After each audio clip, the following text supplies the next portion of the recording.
Luka mata upo se fuluiva. Ua vala awina sa kaio le telona Yesu. Ua o atu ia Yeriko ua uiane iai. Fauta foi. O le tangata ua ingoia sa kaio. O ia o le telona sili.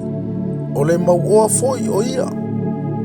Ua fia mai mo o ia Yesu pe fape fea o ia. Ai le mawhaia ona o le motu o tangata. Awa o le tangata sa o ia. Ua momo e ia iluma. Ua ai le la au le suka moru. Le vava ai foai ia te ia. Awa o le au ia ne ai. Ua o atu Yesu i le mea. Ona te pa ele o ia. Ua sila fia o ia. Ona fetala i atu le ia te ia. Saka yoe. Ia e vave i foi ia i lalo.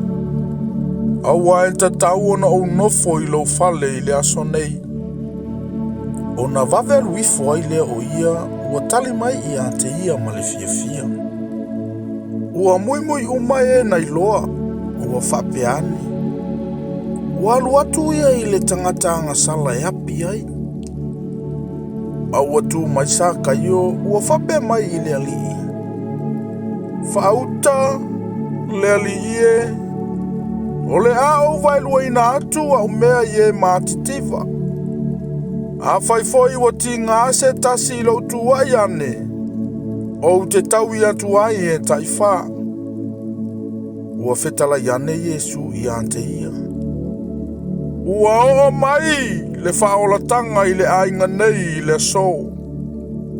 Ina ua whai o ia maatali o apera amo. Awa ua saule antali o le tangata sa ili ma whaola i le na le iloa. Ua latou whalongo i nā mea. Ona toi whitalai atu leo o ia i le whata oto. Ina ua lata ia Yerusalema. Awa foi. Whaate i lantou o le a whaalia loa mai le malo o le antua. O lea foi ua whitalai atu ai o ia. Nā alu le tasia li i le numa mau. E maua ai so na au. E whai ai o ia matupu. I le toi foi mai. Ua vala au e ia i ana au na e toa se fulu. Ua avantu i ante i lantou mina. E fuanga fulu. Ua whai atu foi i ante i lantou. Tau te whata wai se ia o to e sau. Au ai tangia o ia e lona nu.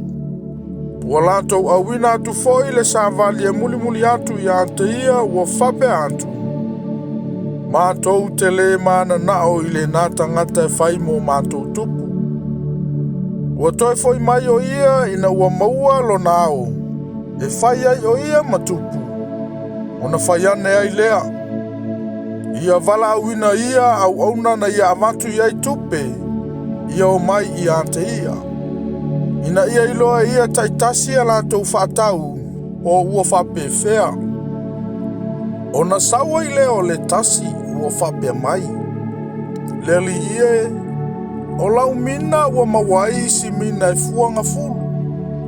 Ona whai atu leo o ia i ate ia. Ua lele ia. Le au na lele ie. Ua e whamaoni le mea i titi lava. O lea ia e pule ai a ai e se fulu. Ua saufo i le tasi ua whapea mai. Le li ie, o lau mina ua mawai mina e lima ngafua. Ua whai atu fo o ia i le nā. Ina pule fo ia oe i a ai e lima. Ua saufo i le tasi ua whapea mai. Le li ie, whauta, o lau mina le nei. Sai ante au, na teu i le solo. Awana o matau lava i ante oe. Awa o oe le tangata whaingata. Wa e avea le mea na e le tuina i lalo. Wa e sele fo i le saito e te le i luluina. O na whai atu leo ia i ante ia. Le au na lea ngai. O lau upu lava o te whasala ai i ante oe. Ua e iloa lava o au o le tangata whaingata. O le avea le mea na o le tuina i lalo. O le sele foi le seitona au le luluina. Se a le mea na e le amatu a ila au awio i le fale fata wai tupe. O ua o sau, o na o maua i lea a toa malona taui. Ua whai atu ia i e na tutu mai. Iau tau whao le mina wa ia te ia. Ma watu i le wa iai mina e fuanga fulu. Ua latou whai mai ia te ia. Leli ie, wa ia te ia mina e fuanga fulu. Awa au te whai atu ia te outou. O leo iai mea e a watu iai. A o leo le ai sana mea e whaoa mea wa ia te ia. Peitai, o i latou ua whai au mo latou fili. E na le mawhawhai o na whai o au mo latou tupu. Iau tau tai mai i nei. Mawhasioti ia te i latou i o uluma. Ua mawai atu ia upu o na muamua atu waile o ia. Ua maliwa e Yerusalema. Ua lata iai pe te whake ma petania i le maunga. O olive le ingoa. O na au atu le ia o na so e to lua ua whape atu. Lua te o atu i le a ai o lua o lumana. A o lua o iai.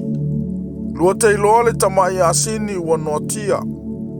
E lei tia i lava se tasi tangata. Lua te talaina i le tai mai. A whaifai e whesili mai se tasi ante o lua. Se ale mea lua te tatala ai le asini. Lua te whai atu i ante ia. Ia whape atu. E manao i ai le alii. Ua oe na awina atu. O na la mau ai lea. Pei ona whetalai mai o ia i ante i la ua. O tatala i la ua le tamai asini. Ua whai mai ate i la ua tangata e a lantou le mea. Se ale mea lua te tatala ai le tamai asini. Una la whai atu lea. E manao i ai le alii. Ua la tai mai i ai i a Yesu. Ua lantou lafo lantou ofu ilunga i le tamai asini. Ona latou whaatieti ai leo Yesu. O maliu ana ia a ua latou fofolo latou ofu i le ala. Ua lata ia ua i le ifoai o le maunga o olive. Ona afu ai leo le oli o le auso o uma e toa tele. Ua latou vivi atu i le atua ma le leo tele. A ua o vavenga uma na va aia i latou. Ua whapeane. Ia manuia le tupu o lo maliu mai i le suafa o le ali. O le manuia i le langi. O le viinga foi me au pito alunga. O na whai mai le i ante i o isi o le au whaurasai o mai le motu o tangata. Le awa oe. Ia e oa i antu i au sao. O na tali atu lea o ia i ante i lantou. Ua whape atu. O te whai atu i ante o tou. A le whengana vai i lantou nei. E alalanga mai lava o maa. Ua lata ia. Ua sila fia ia le a ai. O na tangi ai lea o ia. Ua whape ane. Ana e i loa. O oe lava i le nei lo lava aso. O mea e te manu i ai. A o le nei. Ua lilo i ante oe. A wae o mai i ante oe o na aso e tanu ai le mea mautieti e. E si o ai i ante oe i lanto ua ita i ante oe. Lantou te si o ina lava i ante oe. E pui i ante oe i tu uma. Lantou te whaangatasi fo i ante oe ma le ele. A toa malau whanau to tonu i ante oe. Lantou te letu ua fo i se maa i lunga o le tasi maa i to tonu i ante oe. Awa ua leilo e oe o na po. ua asia mai ai oe. Ua ulu atu ia i le malu malu. Ona tulia le i fafo ia o e na whiwhata wai. Ua whape antu i ante i lantou. Ua tūsia. O lau fale o le fale tatalo lea. Ua au tau whaia maana o e whaumea. Ua o ia i aso whaiso o i le malu malu. Au le au whaitau langa sili ma le au tūsi upu. A toa maali i o le nuu. Wa lantou fia whasioti i ante ia. Ai le maua i lantou se mea e whai ai. Au awa nau le nuu uma. I le fia whalongo atu i ante ia.